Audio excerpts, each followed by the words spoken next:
Hi everyone, I'm April Moore with Fall into the Trap, and I thought I would just do this very quick update on what I've been working on. I know I'm a little behind on getting the next episode out. It's just that I found some more information and it's just taken me a long time to go through, but it will be worth it, and I'm really excited to bring this episode to you. It's a little bit different because it's not about any of the 93 men specifically, but about a Sacramento detective whose career spanned about 39, 40 years. And not only was he incredibly instrumental in Sacramento's and California's criminal justice system, but nationally and even internationally, he just was so skilled at what he did. Um, he was often referred to as Eagle Eye because he never forgot a face. So he could meet someone one time or see their mugshot, and 20, 30 years later, he would correctly identify the person. So he did this over and over and over throughout his career. And so it was one of many things that he could do that he was known for. And you probably have never even heard of him. So I am so excited to bring his story, but also because he is involved in about a dozen of the Folsom cases. So I wanted you to know a little bit more background about him before I start into those stories. So look for that probably October. I was hoping sooner, but knowing how I work, probably not. So thanks for being patient. I figured while I'm here, I could also show you a couple of things. If you've listened to the introduction episode, then you have some idea of how this project all came about. I go into much more detail about that. The short version is that my great great aunt found a box of mugshots and this 40-page text chronicling the history of Folsom up until 1943 in a box in a closet, and 1978 after her husband passed. So the rest you can listen to on the first episode. But I will show you a couple things. This is the text. As you can see, not in the best of shape.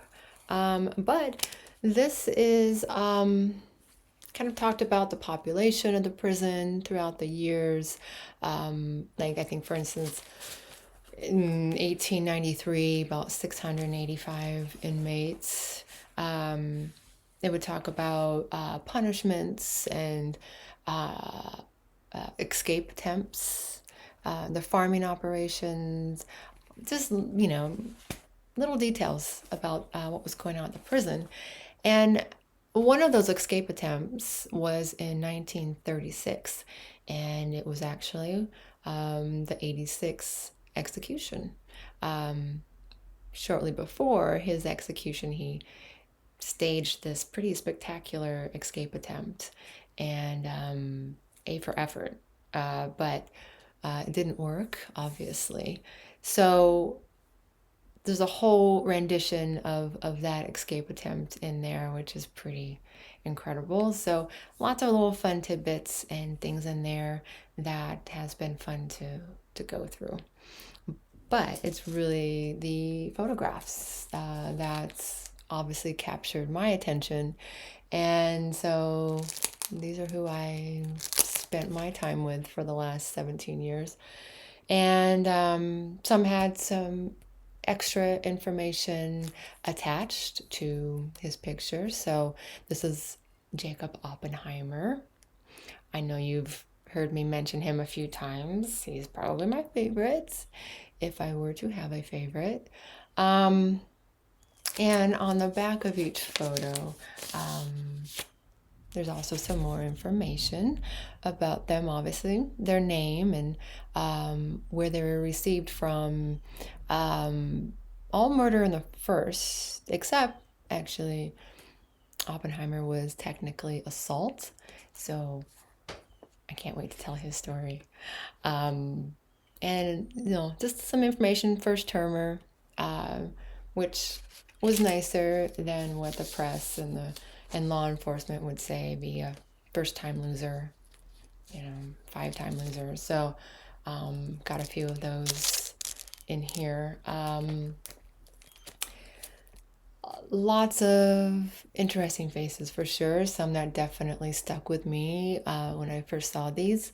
Um, this one here always just made me sad. It's probably one of the saddest faces in here. Ed Montijo, 18 years old, but was said to have the mentality of a 10 or 11-year-old.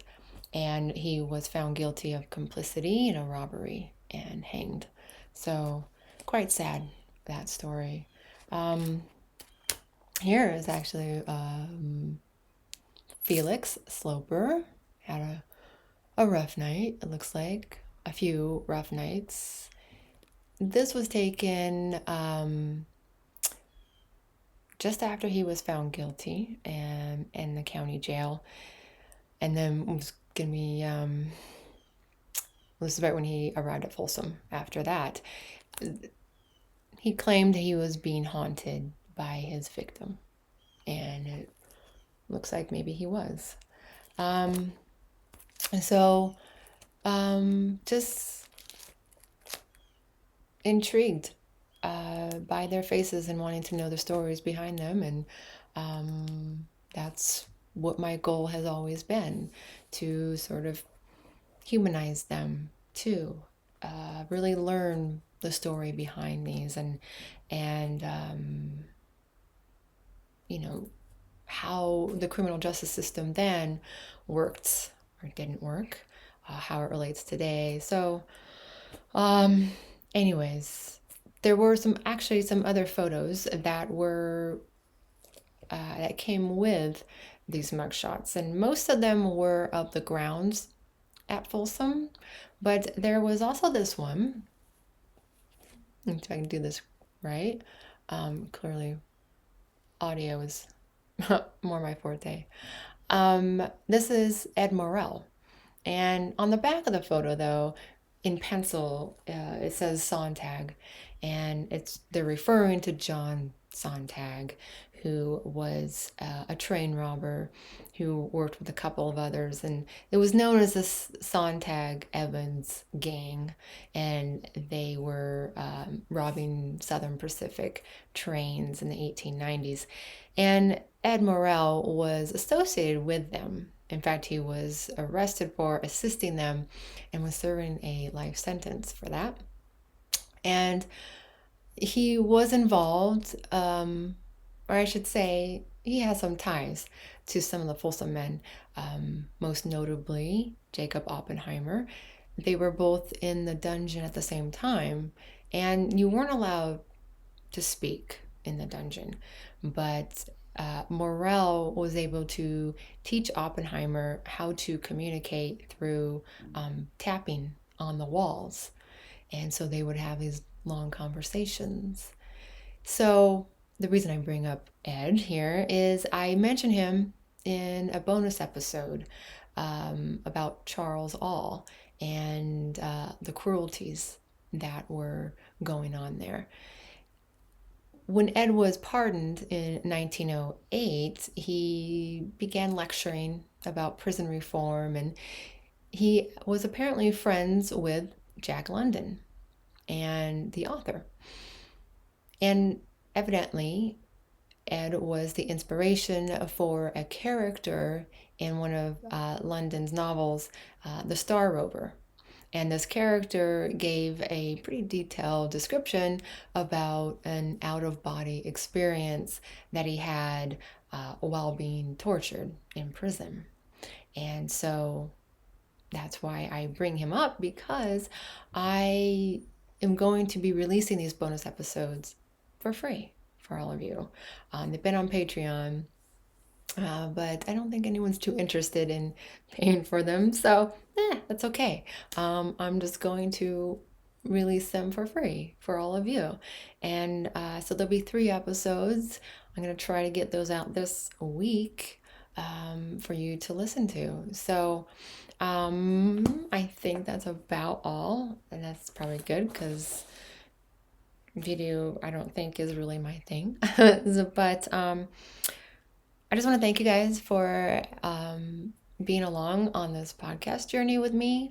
This is kind of just a fun thing for me to be doing for myself. And I know it's not exactly like other podcasts. I don't really follow the formula or do them how a lot of others have. Just kind of going for it. And I'm enjoying it. So I hope you are too. Um, and I hope to have some guests down the road. There's a few stories that and other people have researched that know quite a bit. So I'd love to get them on the show. So if you have questions or comments, please let me know. Keep it nice, please. I'd appreciate that. And yeah, I will maybe see you soon. Thanks so much.